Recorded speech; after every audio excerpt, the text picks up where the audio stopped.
Queridos amigos, desde luego que la renuncia del presidente Álvaro Uribe Vélez a su condición de senador es la noticia del día y probablemente la noticia del año, porque las implicaciones que tiene ese hecho y otro al que nos referiremos más adelante ponen en la condición más difícil de descifrar y de resolver el tema de las instituciones en Colombia.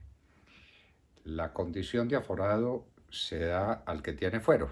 Es una tautología, probablemente entiéndanlo así si quieren. Fuero es el que tiene una ventaja, fuero es el que merece mayor respeto, fuero es el que tiene una condición especial en su favor, que es la, en este caso, de ser juzgado por el supremo órgano de la justicia en Colombia. El fuero es una ventaja, el fuero es un derecho de los aforados.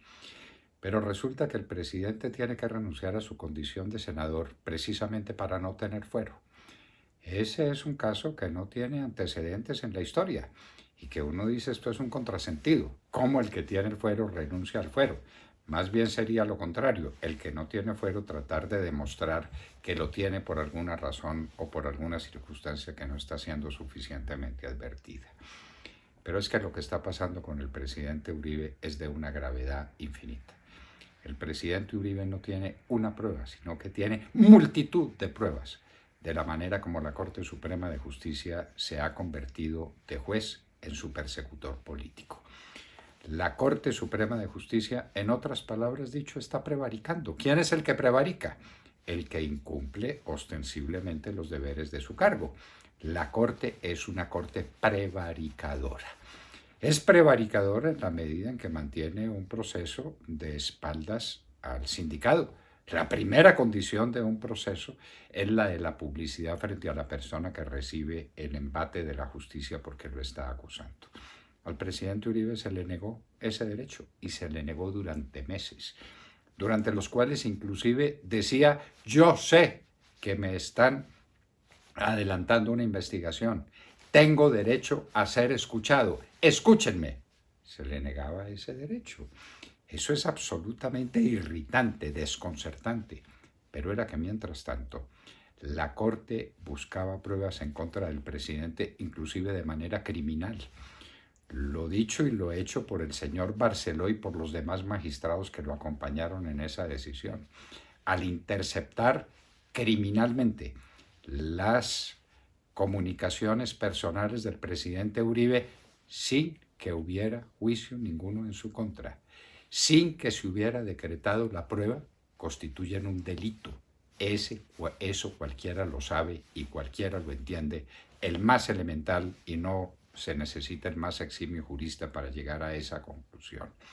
Luego se practicaban pruebas en su contra y, oh sorpresa, sin contradicción.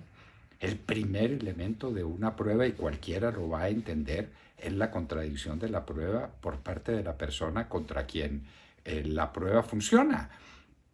Y en el caso del testimonio, el primer derecho de una persona víctima de un testimonio es contrainterrogar al testigo para hacerle ver la verdad y para que hable de las cosas que calle y para que se refiera a las cosas que dijo, ya visto desde la óptica, desde la perspectiva de quien está acusado o acosado por la voluntad de un testigo.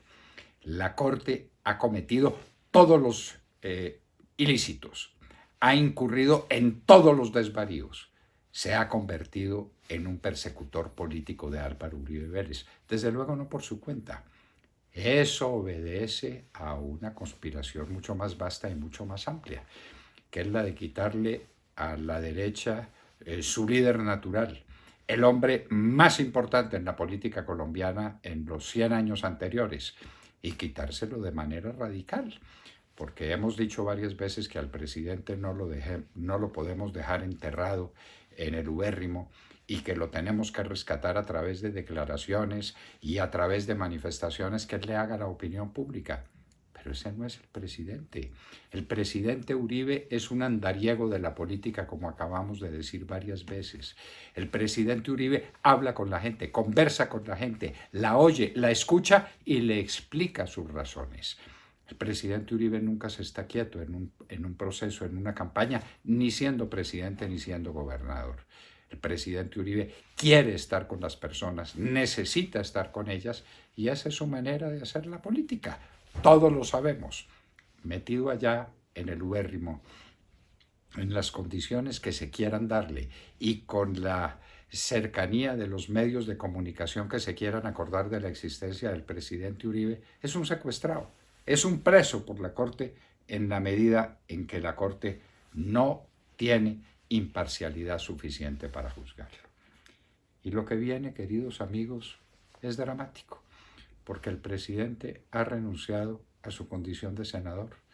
Uno diría, bueno, entonces ya no siendo senador, pasa el proceso al fiscal general de la nación. Ah, pues no, porque hay un argumento, porque hay una salida, salvo que el sindicado, en este caso el presidente Uribe, hubiera incurrido en un delito o en un hecho punible o en un hecho investigable dentro de sus funciones como senador. Y ahí viene otra discusión interminable. ¿Que la zanja quién? La Corte. La Corte que persigue, la Corte que prevarica, la Corte que se ha convertido en contraparte política del presidente Uribe, es la Corte que va a tomar la decisión de enviarle o no enviarle el expediente al fiscal general de la Nación. Fiscal que si continúa la investigación se la tiene que pasar a alguien. El fiscal no es juez, el fiscal es un investigador.